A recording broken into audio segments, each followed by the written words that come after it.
प्रिय विद्यार्थियों, आज का पाठ कक्षा 12 पाठ 10 हिंदी के संस्कृत खंड के पंचशील सिद्धांत पर आधारित है। इसका अर्थ हम आपको बताने चल रहे हैं। मैं प्रमोद कुमार श्रीवास्तव अपने YouTube चैनल में आपका स्वागत करता हूं। बिना देरी किए हुए हम पाठ की शुरुआत करते हैं। पंचशील सिद्धांता, पंचशील सिद्धांत, पंचशील सिद्धांता, पंचशील सिद्धांत। पंचशील मिति, पंचशील यः शिष्टाचार विषयकाः, शिष्टाचार से संबंधित सिद्धांता, सिद्धांत हैं। पंचशील ये शिष्टाचार संबंधी सिद्धांत हैं। महात्मा गौतम बुद्ध एतान पंचापि सिद्धांतान, इन 5 सिद्धांतों से पंचशील मिति, पंचशील के नाम से, नाम से स्वशिष्यान शास्ति अस्म, अपने शिष्यों को शास्ति अस्म उपदेश देते थे। महात्मा गौतम बुद्ध इन 5 सिद्धांतों को पंचशील के नाम से अपने शिष्यों को उपदेश देते थे। अतएव अयम, इसलिए यह शब्द अधुनापि, आज भी, तथैव उसी प्रकार स्वीकृता, स्वीकार किया जाता है। इसलिए यह शब्द आज भी उसी प्रकार स्वीकार किया जाता है। इमे सिद्धांताः क्रमेण एव सन्ति, ये सिद्धांत क्रमशः इस प्रकार हैं। पहला अहिंसा, दूसरा सत्यम, सत्य, तीसरा अस्तेयम, अस्तेय अर्थात चोरी ना करना, अप्रमादः, अप्रमाद, घमंड ना करना। बौद्ध युगे इमे सिद्धांताः, बौद्ध युग में ये सिद्धांत वैयक्तिक जीवन से, वैयक्तिक जीवन के लिए, व्यक्तिगत जीवन के लिए, अभ्युत्थानाय, व्यक्तिगत जीवन के उत्थान के लिए प्रयुक्ता आसन, प्रयोग किए जाते थे। बौद्ध युग में ये सिद्धांत वैयक्तिक जीवन के उत्थान के लिए या विकास के लिए प्रयोग किए जाते थे।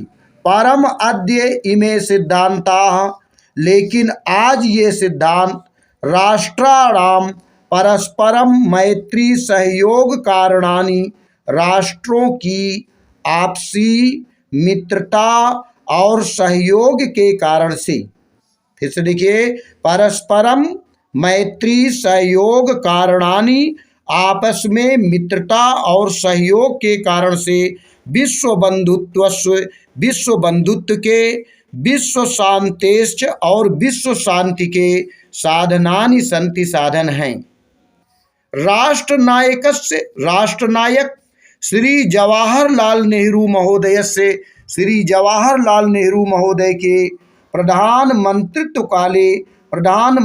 के समय चीन देशेन सह, चीन देश के साथ भारतस्य मैत्री, भारत की मित्रता पंचशील सिद्धांतान अधिकृत्य एवाभवत्, पंचशील के सिद्धांत पर आधारित थी।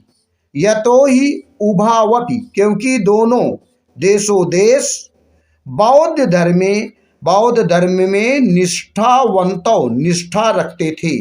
क्योंकि उभावपि देशौ, दोनों ही देश बौद्ध धर्म में निष्ठावंतों, निष्ठा रखते थे। आधुनिके जगति, आधुनिक संसार में पंचशील सिद्धांताः, पंचशील सिद्धांत नवीनम राजनैतिकम स्वरूपम, नया राजनीतिक रूप गृहीतवन्तः, ग्रहण कर लिया है। आधुनिक जगत में पंचशील सिद्धांत नया राजनैतिक स्वरूप ग्रहण कर लिया है। एवं चा व्यवस्थिता, और ऐसी व्यवस्था की गई है।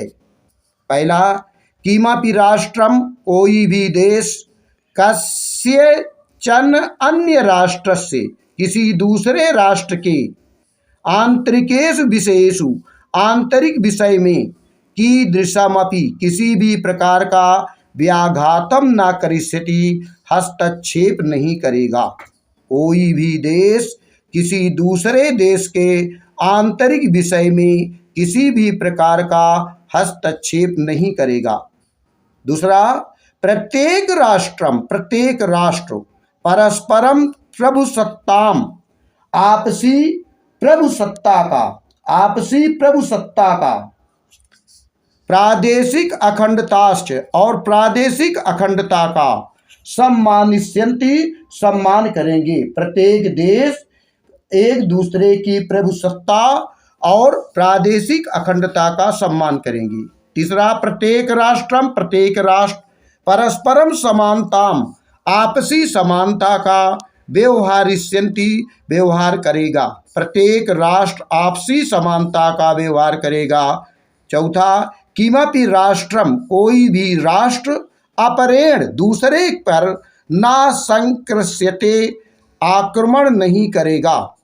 कोई भी देश किसी दूसरे देश पर आक्रमण नहीं करेगा।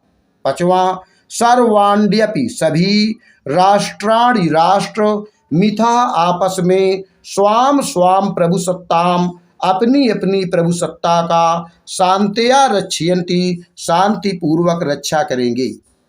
प्रत्येक सभी देश आपस में अपनी अपनी प्रभुसत्ता का शांति पूर्वक रक्षा करेंगे।